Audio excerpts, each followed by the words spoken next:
नमस्कार दोस्तों, मेरा नाम है विकास और आप सुन रहे हैं सफ़र खौफ का। दोस्तों, आज की कहानी एक सच्ची घटना पर आधारित है।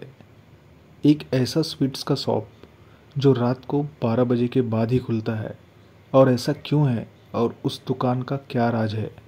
सुनने में दोस्तों आपको ये कहानी काल्पनिक लग सकती है, लेकिन ये कहानी एकदम सच्ची है। और वो दुकान आज भी कानपुर के एक छोटे से गांव अमलीपुर में है और एकदम खंडहर हो चुका है। वहाँ गांव के लोग जाने से आज भी डरते हैं। ये कहानी नीरज और उसके पार्टनर रमेश की है। तो चलिए दोस्तों, आज की कहानी बिना देरी किए शुरू करते हैं नीरज के पॉइंट ऑफ व्यू से। मेरा नाम नीरज है, मैं 45 साल का हूँ और मेरी एक स्वीट्स की दुकान है जो गांव की आबादी से थोड़ी दूरी पर सड़क से लगी हुई है। जब ये घटना मेरे साथ घटी थी तब मैं 28 साल का था। मेरा एक नियम था, मैं अपनी दुकान रात के 12 बजे के बाद ही खोलता था और काफ़ी लोग आते थे रात में और सामान लेते, मुझे डबल पैसे देते थे। मेरा साथी रमेश भी मेरा साथ देता था। देखते देखते मैंने इतना पैसा कमाया कि अपनी एक कोठी बनवा ली और गांव में सबसे रईस बन गया था। मेरी शादी हो चुकी थी। मेरी बीवी हमेशा शक करती थी कि मैं दुकान रात में 12 बजे के बाद ही क्यों खोलता हूँ और फिर भी इतना कैसे कमा लेता हूँ, और इतनी रात में कौन आता होगा दुकान पर। ये सोचकर एक दिन उसने रात में प्लान बनाया होगा, एक रात दुकान पर जाऊंगी इनके पीछे और देखूंगी कि कौन आता है इतनी रात को इनकी दुकान पर। मुझे शक हो रहा था क्योंकि वो हमेशा रात में 9 बजे तक सो जाती थी, लेकिन एक रात वो सो नहीं रही थी। रात के करीब 11 बज चुके थे। मैंने पूछा, आज तुझे नींद नहीं आ रही है? सो जा। फिर भी वो जाग रही थी। आखिरकार मेरे जाने से पहले उसकी नींद लग गई। फिर से रोज की तरह मैं रात में दुकान की चाबी ली और निकल पड़ा दुकान पर। मेरा काम था कि जो भी कस्टमर आए उसे मैं देखता नहीं था, बस जो मांगते उन्हें दे देता था, किसी को देखता नहीं। एक रात मेरी बीवी ने अपने हाथ को काट लिया था और उस पर नमक लगा लिया ताकि जलन से उसे नींद ना आए। मैंने जब उसके जख्म को देखा तो उसने मुझसे कहा, सब्जी काटते वक्त उसका हाथ कट गया था और उस पर उसने दवाई लगाई है। मैंने कहा, ठीक है, अगर दर्द है तो दवा ले आऊँ। उसने कहा, मैंने दर्द की गोली खा ली है।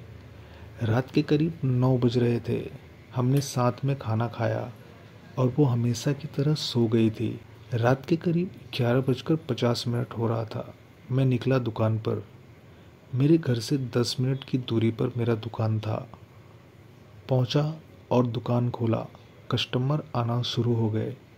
मैं कुछ मिठाइयाँ दुकान के अंदर बनाने गया था और रमेश को बोल दिया था कि तू सामान देते रहना जो भी मांगे। और कुछ देर के बाद वो उठी होगी और दुकान की तरफ चलना शुरू किया। और जब दुकान पर आई तो उसने देखा बहुत सारे लोग दुकान के आसपास खड़े थे और सबके चेहरे एक वाइट कपड़े से ढके हुए थे। जब उसकी नज़र सबके पैरों पे पड़ी तो सबके पैर उल्टे थे। ये देखकर उसकी चीख निकल गई और भूत प्रेत जो वहाँ आसपास थे वो अपने असली रूप में आ गए। ये देखकर छड़कर दोनों की जगह पर ही मौत हो गई। जब मैं बाहर आया तो देखा दोनों की आंखें निकली हुई और जीभ बाहर आ गए थे। दोनों नहीं बचे उस रात। दरअसल ये दुकान मेरे पिताजी चलाते थे। दुकान चलती नहीं थी, काफ़ी नुकसान हो रहा था। पिताजी की तबीयत भी खराब रहती थी और हमारे हालात काफ़ी ख़राब चल रहे थे उस समय।